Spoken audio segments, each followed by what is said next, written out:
Você já sentiu que existe alguém na sua vida que parece ter vindo com uma missão difícil? Um filho que desafia. Um companheiro que machuca. Um parente que desperta sentimentos que você nem sabia que existiam dentro de você. E se eu te dissesse que esses encontros não são acaso? Que talvez vocês já tenham caminhado juntos em outras vidas e que agora o universo está oferecendo uma nova chance de resolver o que ficou pendente. Desvinculações difíceis não são apenas términos ou afastamentos. São laços espirituais profundos. São histórias que começaram antes do seu nascimento. São promessas, traições, culpas, amores mal resolvidos que atravessaram o tempo. E o mais inquietante é que aquilo que você não resolve aqui, você pode carregar para o mundo espiritual. Hoje nós vamos mergulhar em revelações profundas sobre morte, reencontros, famílias kármicas e responsabilidades espirituais que muitos evitam encarar. Mas eu preciso que você assista até o fim. Porque o que vem na parte final pode mudar completamente a forma como você enxerga seus relacionamentos. Se inscreva no canal e já comenta aqui embaixo. Você acredita que os laços familiares vêm de outras vidas?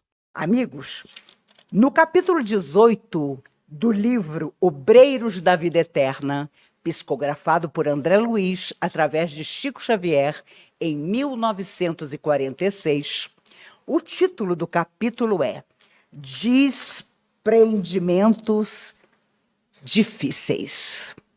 E Obreiros da Vida Eterna é um livro escrito logo que a Segunda Guerra acabou, através do Chico. Cada capítulo, André Luiz acompanhou o desencarne de alguém, desde uma alma sofredora até uma alma já responsável e que saía do corpo com as suas responsabilidades, com as suas dívidas, enfim, refeitas. Tudo estava pago. Nesse capítulo 18, ele nos fala do Cavalcante, que era muito católico, estava morrendo, já numa situação muito difícil, numa enfermaria de hospital, mas ele tinha um drama. Ele não queria morrer sem pedir perdão à esposa. E isso gerava um problema, porque os espíritos amigos queriam libertá-lo, queriam tirá-lo do corpo físico e não conseguiam. Porque ele insistia em permanecer no corpo, embora o corpo já não criasse a mínima condição de vida. Os médicos não sabiam como ele ainda estava dentro do corpo. Mas ele insistia, ele precisava reencontrar a esposa, que há muitos anos atrás o havia abandonado por um outro homem. E aí André Luiz vai ficando tão aflito com aquilo, porque eles tinham a tarefa de levá-lo. Ele não queria ir. E eu me lembrei muito do seu Hercílio, que foi nosso tesoureiro aqui da comunhão por toda a vida, até o seu desencarne. Era uma pessoa formidável. Ele tinha pavor de morrer. Se você fizer uma análise, a maioria dos espíritas tem pavor de morrer. E eu tenho amigos que dizem, vocês espíritas são maravilhosos, vocês não têm medo nenhum de morrer. E eu digo, realmente não temos, estamos sempre com a mala pronta. Mas eu sei que nem com todo mundo é assim. Bom, seu Hercílio tinha pavor. E quando a mãe Isabel, essa alma nobre e trabalhadora dessa casa, desencarnada, é claro, se comunicava através de Dona Irene, a médium que através de tantos anos orientou os trabalhos da casa, a esposa de seu Mário, nosso fundador e presidente.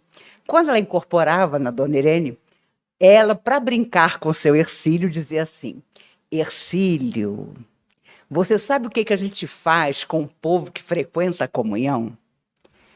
Quando a pessoa está para desencarnar, Hercílio, a gente chega perto dela e diz assim, vamos embora, meu filho. Esse corpo não te sustenta mais. E aí a pessoa responde, não quero ir. Aí, Hercílio, a gente pergunta uma segunda vez. Vamos embora, meu filho. Olha só como está o seu corpo. Ele não tem mais condições de permanecer na Terra. Nós viemos te buscar. Vem conosco. E a pessoa responde, não. E o seu Hercílio, já apavorado, perguntou a ela, e a terceira vez? A terceira vez, Hercílio? A gente não pergunta, a gente pega e leva. O seu Hercílio ficava apavorado. Anos depois, de forma suave, ele viu que na sala uma lâmpada tinha se queimado. Pegou uma escada, subiu nela para trocar a lâmpada, levou um tombo na escada e morreu. Mãe Isabel tinha vindo buscá-lo. Eu conto essa história porque somos todos trabalhadores dessa casa.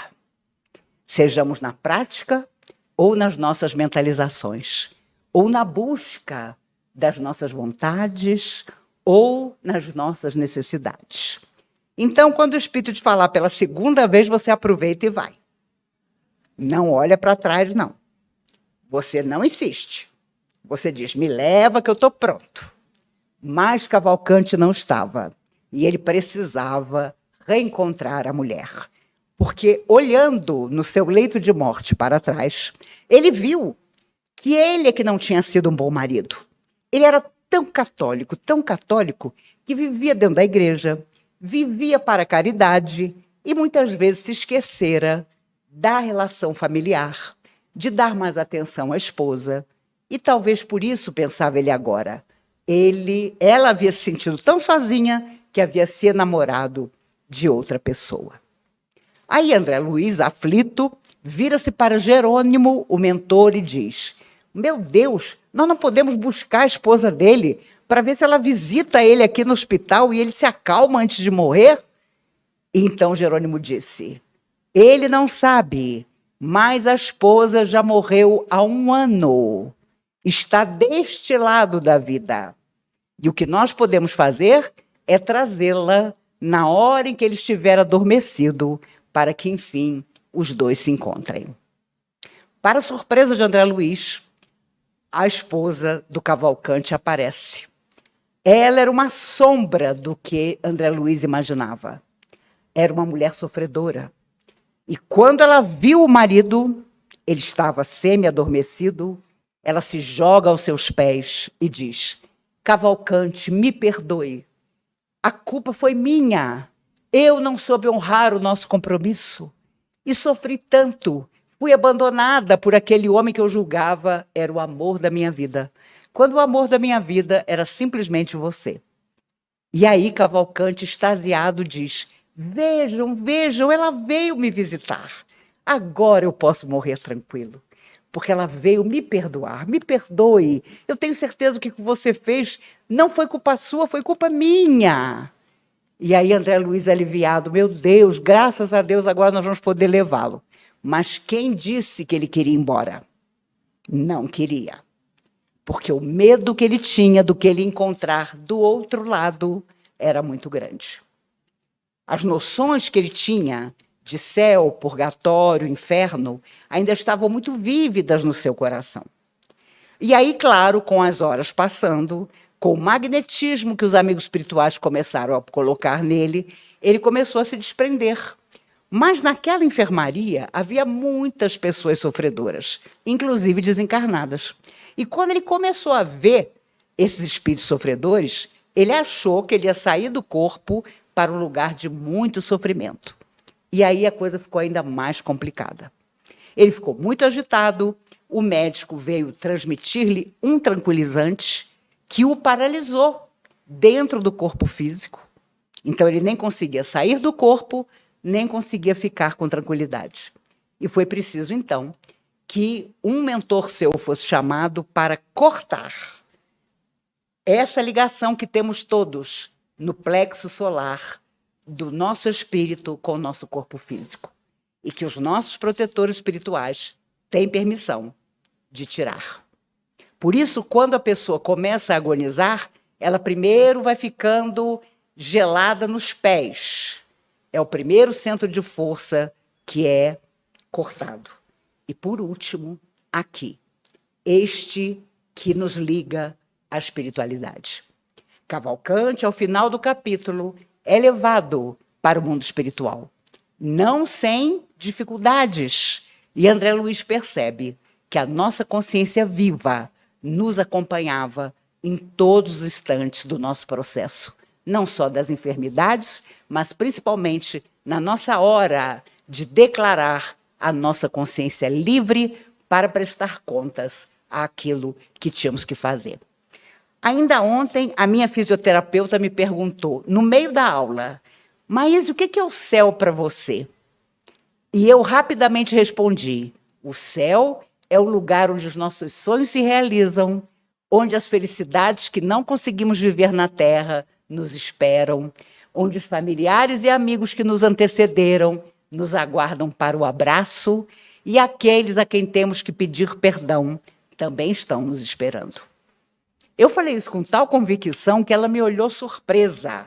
Você acredita mesmo nisso? Eu falei, eu tenho certeza absoluta. É mais do que acreditar.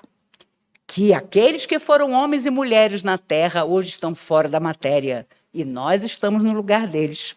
Vamos trocar de lugar. Amanhã seremos nós, os invisíveis, e eles virão para cá. Quando a Cristina fazia a oração inicial, eu vi nas paredes, e principalmente daqui para vocês, ondas de luzes as mais diversas. E muito mal comparando, era como se fosse um durex. Não esses que existem hoje, que não colam nada, os de antigamente. E passando por cada um de nós, aquelas luzes se transformavam ao chegar à nossa cabeça e nos envolver como se fosse uma onda do mar, só que coloridas, e assumiam cores diferentes para cada um de nós. E me arrepia ao lembrar essa visão, porque os muitos desencarnados aqui presentes, muitos deles se preparando para voltar à Terra, muitos em futuras situações difíceis, também estavam passando por esse processo. Era como se essas ondas grudassem em nós e, ao mesmo tempo que retiravam determinados pontos escuros do nosso corpo físico e do espiritual, lançavam sobre nós novas energias. Isso, com certeza, deve acontecer em todas as casas religiosas, das mais diversas matrizes, porque o importante é que o nosso coração esteja disposto a receber.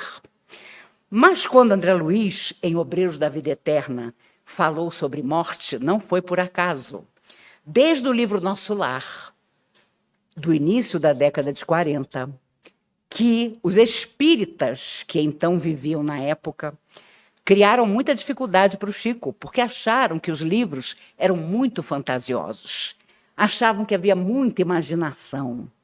E Emmanuel, no prefácio de Obreiros da Vida Eterna, um lindo prefácio que se intitula Rasgando Véus, fala que nem metade do que realmente existia no mundo espiritual estava sendo permitido ser colocado por André Luiz. Ou seja, André Luiz tinha que ser seguro, porque ele queria contar tudo que ele via, que ele encontrava, que ele estava aprendendo, e começou a perceber que os próprios encarnados, os espíritas da época, tinham preconceito, ainda preferiam acreditar naquele céu maravilhoso, que nada é problema, que tudo é uma nuvenzinha branca, que a nossa consciência é feliz o tempo todo. Não. Era preciso que as obras de André Luiz fossem escritas através do Chico para contar detalhes, embora muitos detalhes, naquela época, não tenham sido contados. E houve uma certa diferença entre Emmanuel e André Luiz, porque Emmanuel tinha que segurar André, porque ele queria, como médico e sanitarista que tinha sido, ao perceber a ignorância com que havia chegado no mundo espiritual, ele queria contar tudo, mas percebeu, seguindo o conselho de Emmanuel, que era complicado contar, porque mesmo no meio espírita, as pessoas não queriam acreditar que a cada um segundo suas obras, conforme o que havia dito Jesus. Oscar Wilde, um escritor impressionante, autor de um livro magnífico chamado Retrato de Dorian Gray, a história de um homem cheio de vícios que manda pintar um quadro de si mesmo, esconde no porão e, ao invés de envelhecer, rejuvenesce, enquanto, aproveitando-se das piores coisas da vida, vê secretamente o quadro envelhecer do lugar dele. É uma obra magnífica. Mas Oscar Wilde tinha um problema. Ele amava a esposa e os filhos, mas também amava homens, numa época em que isso era um absurdo. Ele tinha tanta vontade de morrer pela situação emocional que tinha, numa época de preconceito absoluto, ficou preso várias vezes, era considerado um homem escandaloso, que certa vez entrou num bar, num pub, e o garçom que o conhecia disse: "O senhor quer que bebida que eu lhe sirva hoje?" Ele disse: "Meu filho, eu não sei se quero uma grande dose de uísque ou se eu quero cicuta para morrer, porque a sua amargura em viver numa época de total preconceito era enorme." Ele não conseguia desvincular-se da esposa que ele amava. Entretanto, as suas dificuldades psíquicas o acompanhavam por todo o tempo. Picasso era um homem abusivo com todas as mulheres com as quais se relacionou. E lutou muito no mundo espiritual para controlar o próprio temperamento. Na década de 70, Gasparetto, então um jovem ainda promissor dentro da mediunidade, começou a pintar quadros, pictografar, na verdade, quadros de pintores famosos desencarnados. E Picasso era um deles.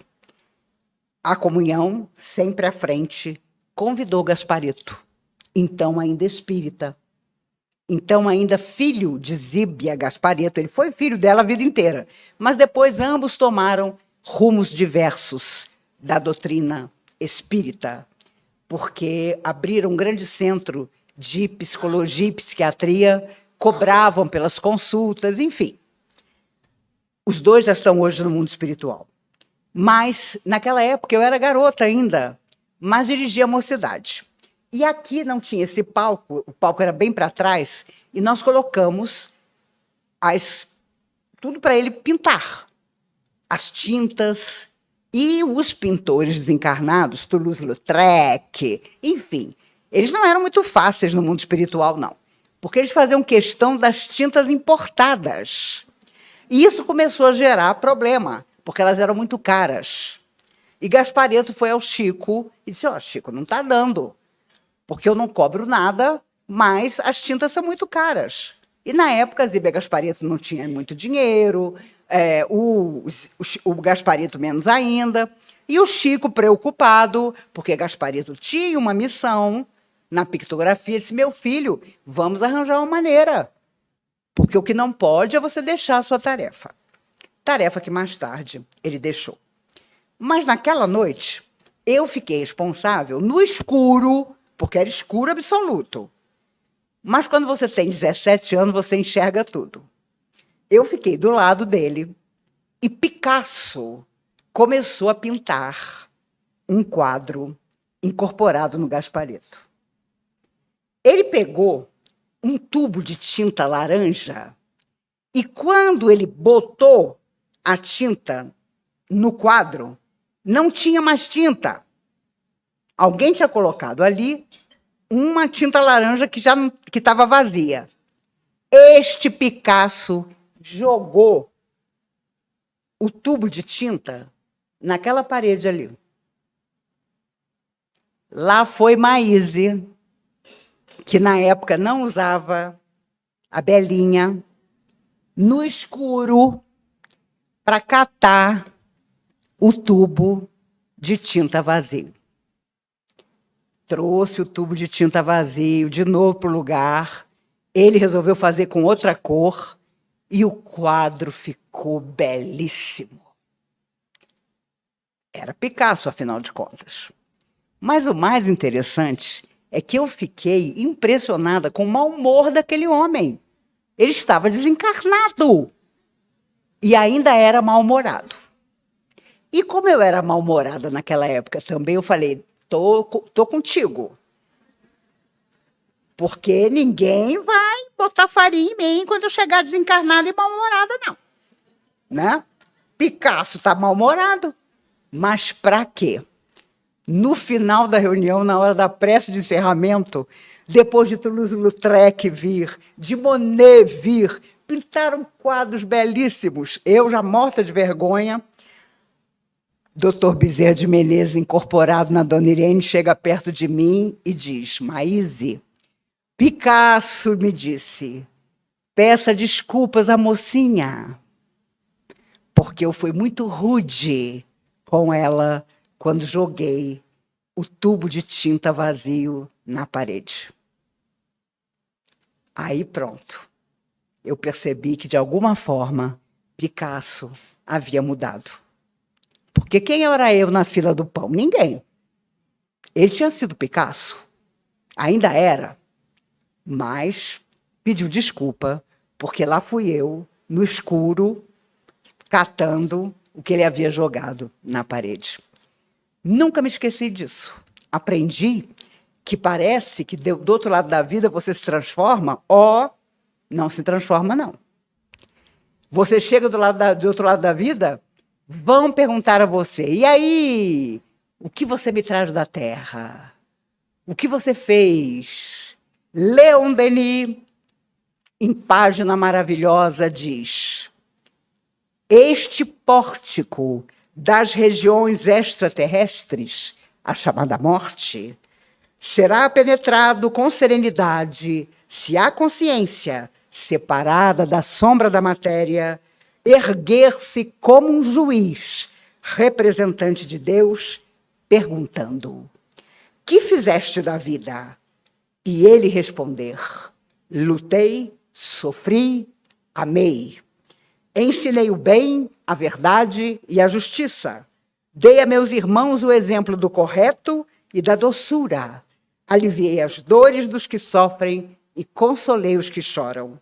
Agora que o Eterno me julgue, pois estou em suas mãos. Que coisa extraordinária! Quando Leon Denis complementa o pensamento de André Luiz a nos lembrar que se há algo que nos reúne a todos é a certeza inolvidável de que o corpo ficará cremado, enterrado, não importa, mas a nossa alma eterna será convidada a prestar contas. A cada um segundo suas obras, afirmou Jesus. Camilo Castelo Branco, o grande escritor português, que teve dos seus livros uma obra magnífica, Amor de Perdição. Eu sabia que era uma coisa assim, meio louca. Amor de Perdição foi o seu grande livro.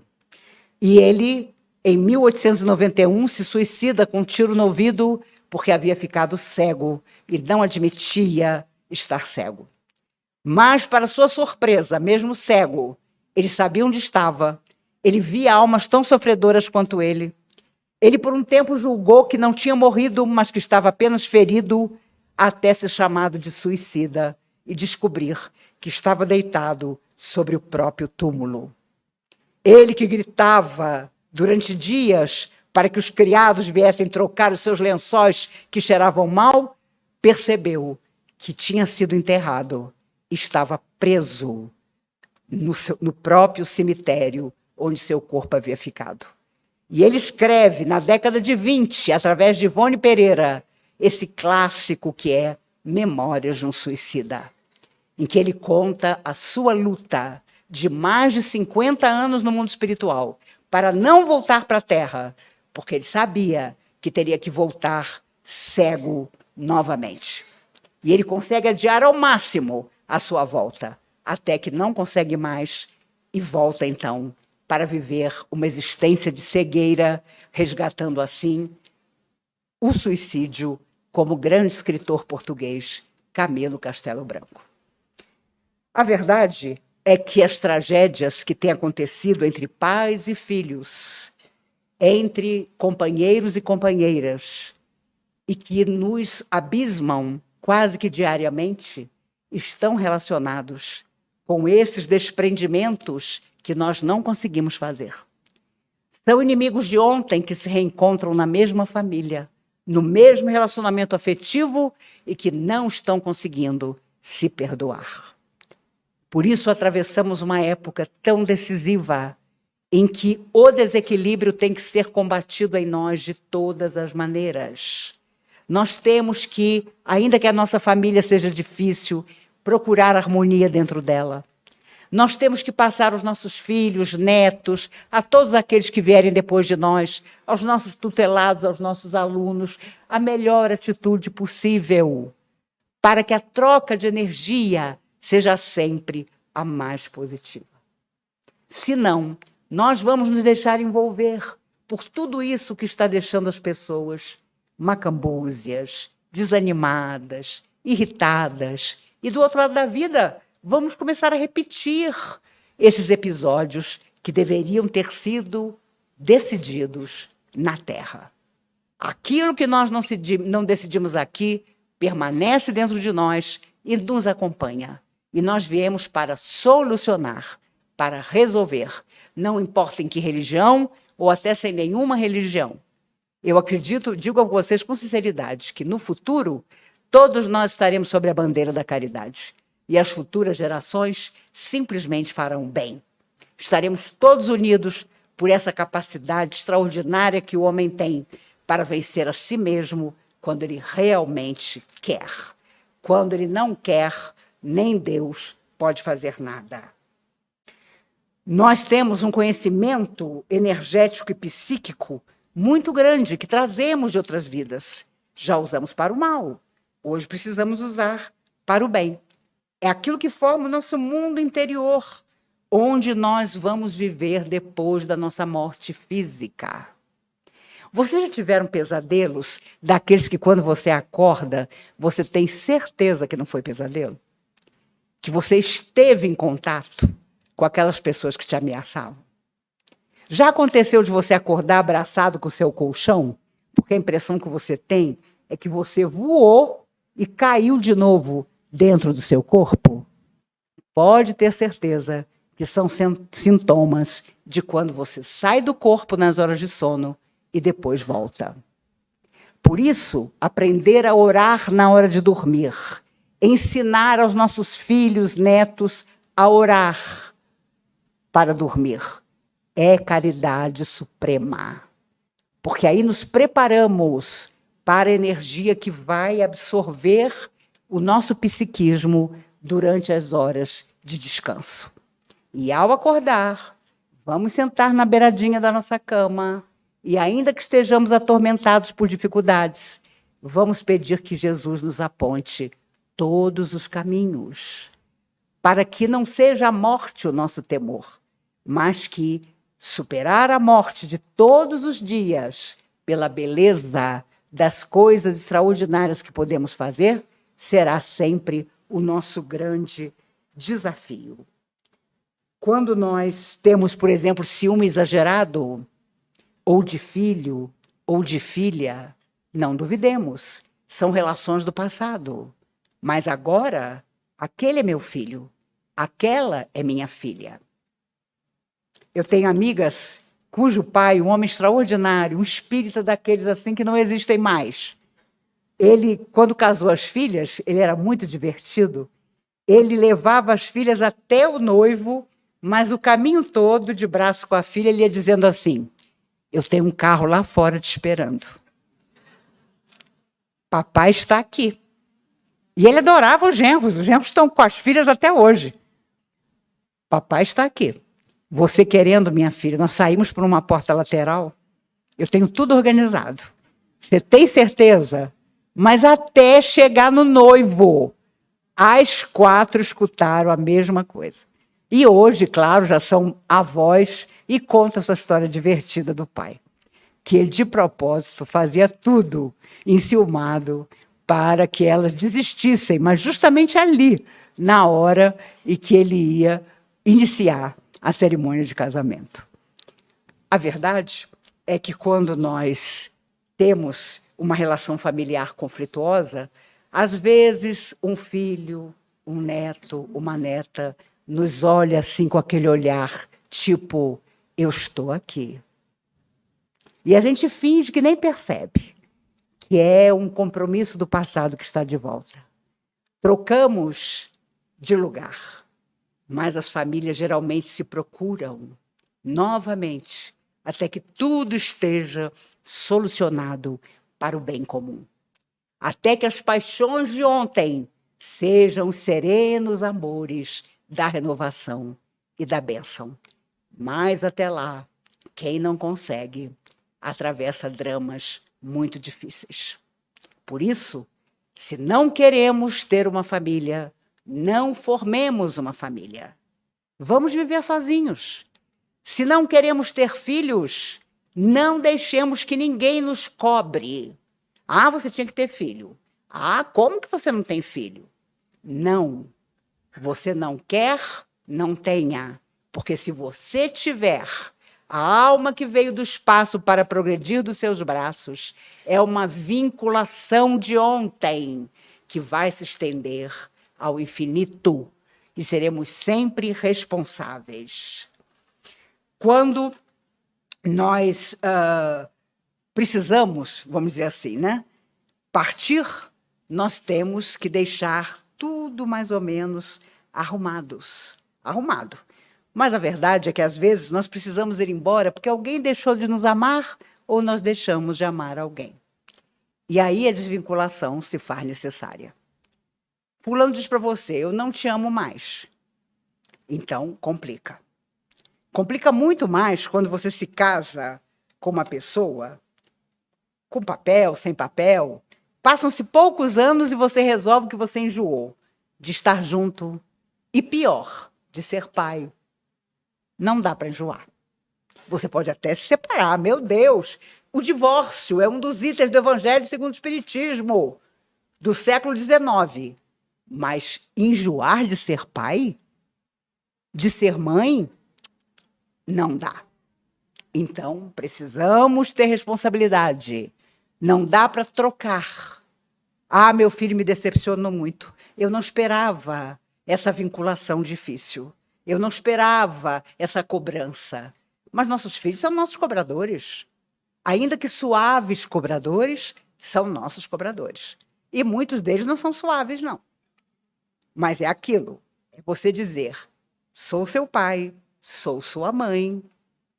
Antes de sermos amigos, sou pai, sou mãe. O problema de hoje é que pai e mãe, muitas vezes, têm vergonha de chamar a atenção de um filho. Tem vergonha de dizer, olha, até que você seja independente, as regras aqui são essa, essa e essa. Ah, meu Deus, que trauma. Que trauma, meu Deus do céu, isso é terrível. Não é não. Quando minha irmã nasceu, eu tinha 1 ano e 3 meses. E quando ela chegou da maternidade, do Hospital do Exército, meus pais contam que eu peguei uma lata de talco. Naquela época, a lata de talco não era de plástico, era de ferro. Joguei na cabeça dela. Foi uma coisa sutil. Claro que naquele momento, a menina chegando em casa pela primeira vez, eu peguei a lata de talco e pucutufe. E acertei, hein? Mas aí meu pai, naturalmente, me abraçou e disse, Maíse, é sua irmãzinha. Você vai ser a melhor amiga dela, você vai cuidar dela. E olha, eu juro a vocês, nunca mais ouvi nada entre nós duas. Somos amigas até hoje. A minha irmã caçula, que já devia estar vendo isso do mundo espiritual, só nasceu 7 anos depois. Porque ela percebeu que ia sobrar para ela. Mas, detalhe, eu fui com 4 anos para a escola. Ela chorava tanto que a minha mãe, naquela época, recuada, teve que pedir na escola para ela ir para a escola junto comigo. E ela começou na escola com 3 anos de idade. O que há 60 anos atrás era impraticável, mas ela foi. Hoje ela é pós-doutora em sociologia e professora da UNB há muitos anos. Foi a vingança dela. Porque eu joguei a lata de talco na cabeça, formou um galo, mas isso em nada prejudicou a sua inteligência. Entretanto, é melhor você resolver de uma vez uma coisa do que você ficar cozinhando o negócio. Ah, e agora eu sou amiga. Ah, agora eu não sou. Ah, agora eu estou bem com fulana. Ah, agora eu estou péssima com fulana. Não dá. Ou você resolve de uma vez, senta a pessoa, conversa franca, porque de uma conversa franca sempre surge solução. Sempre. Mesmo que seja cada um para o seu lado. Mas quando está na família, não tem jeito. Tem que haver a convivência. Aproveita que hoje as latas de talco são de plástico. Entendeu? Você não vai precisar depois pagar nenhuma terapia, porque ali mesmo o negócio já se resolve. Tem uma linda música de Milton Nascimento que diz assim: tem gente que chega para ficar, tem gente que vai para nunca mais. E é isso que acontece nas nossas múltiplas existências. Tem gente que se torna o nosso amor, ou os nossos amores. Tem gente que nós encontramos nessa ou naquela vida e damos por encerrada a tarefa. Eu tenho certeza que você tem pessoas que você vai querer reencontrar em muitas vidas futuras. E tenho certeza que você também tem gente que você não vai querer reencontrar nem como vizinho do primeiro andar e você morando no 19º. Eu tenho já uma pequena lista. Então, dependendo de como a coisa acontece, a pessoa sobe ou desce um andar. Mas não tem jeito. Você tem que ter merecimento para dizer no mundo espiritual, não, não. Com fulano eu já me resolvi. Eu não quero mais me relacionar com fulano, porque eu já vi que não dá certo. Quantas vezes eu vi o Dr. Bezerra de Menezes dizer aqui em orientações, minha filha, e a moça chorando, você está casada com essa alma, você se casa com ela desde a Grécia Antiga. Eu ficava olhando aquilo. Assim que o trabalho acabava, eu pegava a moça e dizia, minha filha, pelo amor de Deus, desiste. Desde a Grécia Antiga, o que você está fazendo ainda com esse homem, criatura? Entendeu? E a pessoa me dava razão, porque, pelo amor de Deus, era a década de 70. E ela ainda trazendo a pessoa. Não, tem coisa que não dá. Desde Roma, meu Deus do céu, põe a pessoa para correr. Eu me lembro de um casal de origem japonesa que veio no início da década de 70 à comunhão, e eles tinham um filho de 4 anos e um bebê de meses. Por incrível que possa parecer, naquela época parecia mais incrível ainda, o menino de 4 anos já tinha tentado matar o irmão bebê várias vezes, jogando abajur na cabeça do menino, abajur, faca na cozinha. Os pais não dormiam mais à noite. O pavor daquele menino de 4 anos conseguir fazer algum mal para o irmãozinho.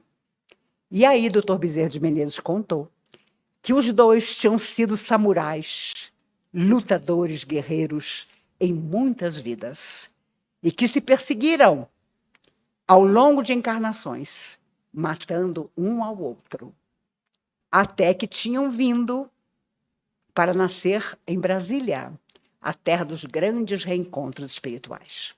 E que até que o menino de 4 fizesse 7, Dr. Bezerra deu uma lista de orientações aos pais.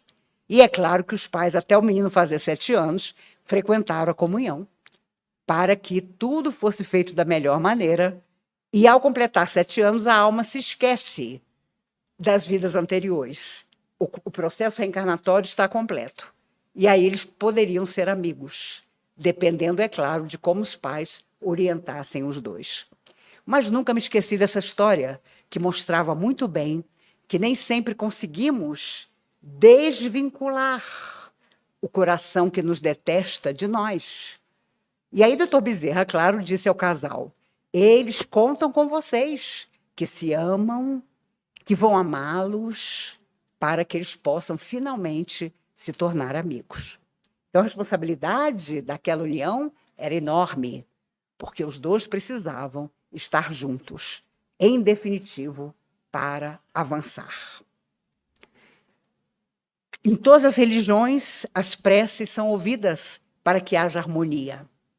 Um rapaz morreu afogado no interior de Minas E a sua mãe, muito católica, foi à igreja de Santo Expedito, o santo das causas impossíveis.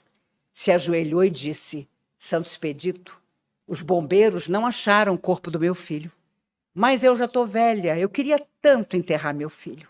Eu queria ter onde depositar flores. Se o corpo dele nunca aparecer, eu não vou poder fazer isso. Já que o senhor é o santo das causas impossíveis, eu queria tanto que meu filho fosse achado. O rapaz, já fora da matéria, estava sentado na beira do rio. E o seu corpo físico tinha ficado preso numa enorme árvore do outro lado. Naquele dia, ele já tinha perdido a noção do tempo.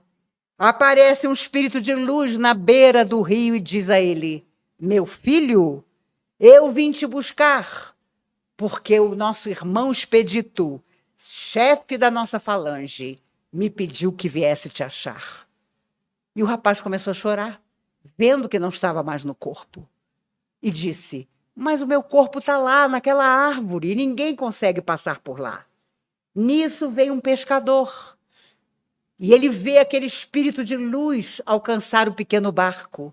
Coloca a mão sobre a cabeça do pescador e o pescador olha para aquela árvore e pensa: será que atrás daquela árvore eu não vou encontrar uns peixes grandes?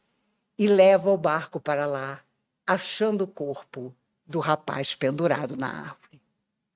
E assim, aquela mãe que com tanta fé pedira a Santo Expedito que o filho fosse achado, teve o seu desejo realizado.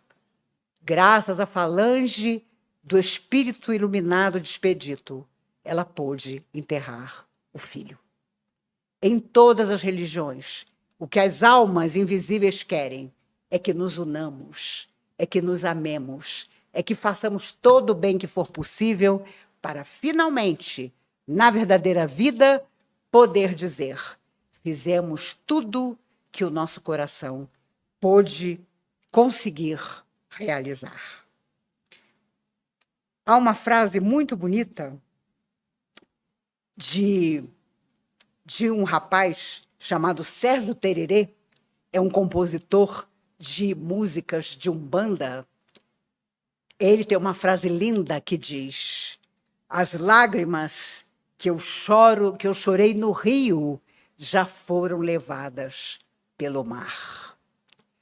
As lágrimas que eu chorei no rio já foram levadas pelo mar. Que nós possamos pensar nisso, para não deixar que mágoas de ontem, que coisas que ficaram e devem ficar esquecidas, permaneçam ainda no nosso coração, nos magoando, nos ferindo, nos deixando doentes. Eu estou achando que estou esquecendo alguma coisa. Ah, sim. Uma vez, Chico Xavier disse a Emmanuel: poxa, o senhor não sabe como está difícil viver na Terra. E Emmanuel disse a ele: eu sei que está muito difícil. Como é que o senhor faria? O que o senhor acha que é possível fazer, que é importante fazer hoje?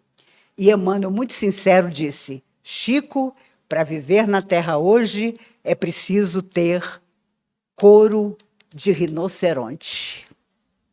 De rinoceronte. Portanto, sejamos meigos por dentro, fortes por fora. Que a nossa palavra possa testar a nossa candura, a nossa beleza espiritual. Mas que, principalmente, a nossa atitude seja a de buscar a beleza sem desanimar. Coragem e alegria é o que os amigos espirituais nos aconselham. Mas, é claro, com toda a sinceridade do nosso coração. Se uma pessoa existe ao nosso lado e nos maltrata, ela não está reencarnada para nos maltratar, não. E nós também não vamos ficar: ai, que fofo. Ai, como você é fofinho. Ai, como eu te amo.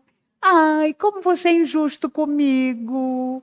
Mas eu sou tão agradecida a você. Não. Nós vamos botar para quebrar primeiro. Depois a gente fala em fofura. Porque é claro que precisamos ser firmes para sermos corretos. Se não fosse assim, Pedro não teria se erguido após negar Jesus 3 vezes e se tornado a pedra fundamental do cristianismo. Maria não teria ido até o Vale dos Suicidas para convidar Judas a voltar à terra em múltiplas existências.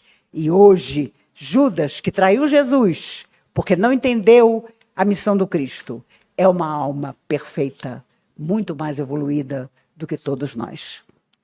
Aquele que não desiste, aquele que sabe que seguimos para a evolução, para a luz, para a bênção para a qual fomos criados, é que permanece sob a tutela do amor de Deus. No fim das contas, não é sobre morte.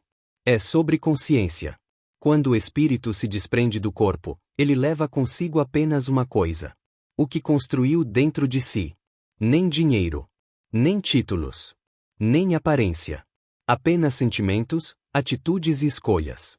E imagine o momento em que alguém perguntar: o que você fez da vida que recebeu? Você quer responder que fugiu ou que enfrentou?